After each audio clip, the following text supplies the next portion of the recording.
Welcome to The Explainer. Today, we're going to tear apart one of the most basic ideas we all live by, the idea that everything is either true or false. We're diving deep into something called Gayane Quaternary logic. I mean, really think about it. Our computers, our basic logic, it's all built on a simple yes or no, one or zero. But is that really how the world works? Life feels a whole lot messier and more nuanced than that, doesn't it? Well, that's exactly the question that Gayane Quaternary Logic, or GL4 for short, tries to answer. It's a system designed to look at the world with more detail. For those times when a statement is definitely true or false, but the reason why is just as important. So here's our game plan for this explainer. First, we'll look at the two core dimensions that make GL4 tick. Then, we'll see how those create four basic truths. From there, we'll watch it explode into a universe of 16 different values. After that, we'll see how it stacks up against other logics, and finally, we'll get to the big picture, why any of this actually matters. All right, let's jump right in. What are the fundamental building blocks of this whole system? It all starts with a pretty radical idea. Truth isn't just a single line. It actually has two different dimensions.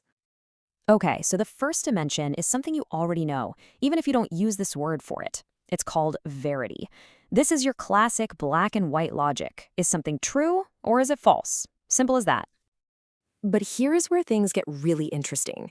GL4 adds a second layer, a whole new axis called inevitability. And this one is a total game changer. It doesn't ask if something is true, but how it's true. Is it true because it absolutely has to be, like a law of the universe?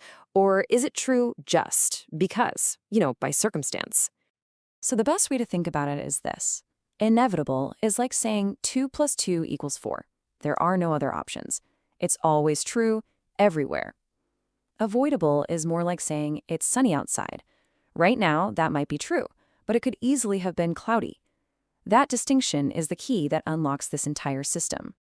So now we have our two axes, right? Verity, is it true or false? And inevitability, does it have to be that way? So what happens when you cross them? Well, you don't just get two options anymore, you get four. And these are the fundamental pillars of GL4.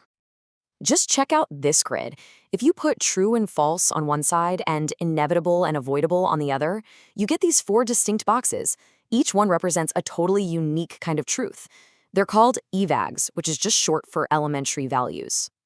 Let's start with B, which stands for inevitable false. This is stuff that's just plain impossible. It breaks the rules of logic, it breaks the laws of physics. 5 plus 5 equals 11. No way. It can never ever be true, period.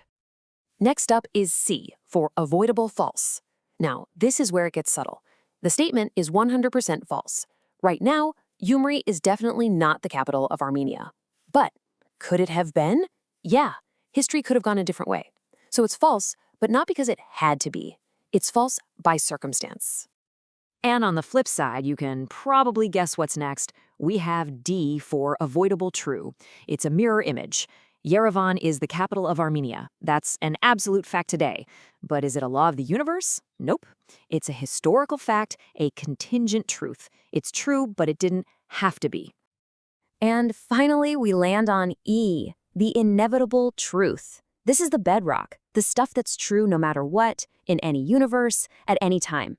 Think of a mathematical rule, like x is always less than x plus 1. It's true by its very definition. It can't be anything else. Okay, so we've got our four basic building blocks, B, C, D, and E. But you better hold on because this is where GL4 goes from just interesting to, well, kind of mind-blowing. Those four are just the start. Right, so we have these four EVAGs, and that's a perfect way to see them. They're like the four basic atoms in this new logical universe.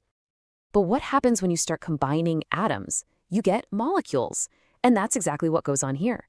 By combining those four basic EVAGs in every possible way, you actually get a total of 16 distinct logical values. These are called covags, or composite values. Whoa, okay, here is the whole shebang. Now, don't get overwhelmed trying to read every line. The most fascinating part is this. Look for our old friends true and false. In this system, they're not basic anymore. They're combinations. False, which is F on the chart, is actually a mix of both the inevitable and the avoidable kinds of falsehoods. Same goes for true. Our old binary logic is just one small part of this much, much bigger picture. And if you thought 16 values was a lot, get ready for this. In regular logic, you basically have one main operation, not. It just flips true to false. That's about it. But with 16 values to play with, GL4 allows for, get this, 256 unique functions. That's like going from a single light switch to an audio engineer's massive mixing board. The level of detail you can work with is just on another planet. So with all that power, the big question is, how does this actually stack up against other ways of thinking? Where does it fit in? This chart really puts it all in perspective. You've got your standard two-value logic at the top.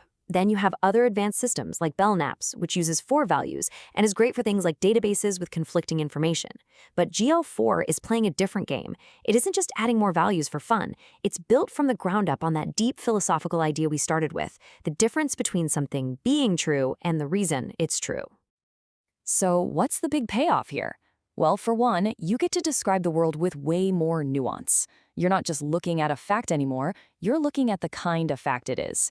And because it's all built on a strict mathematical foundation, there's no vagueness.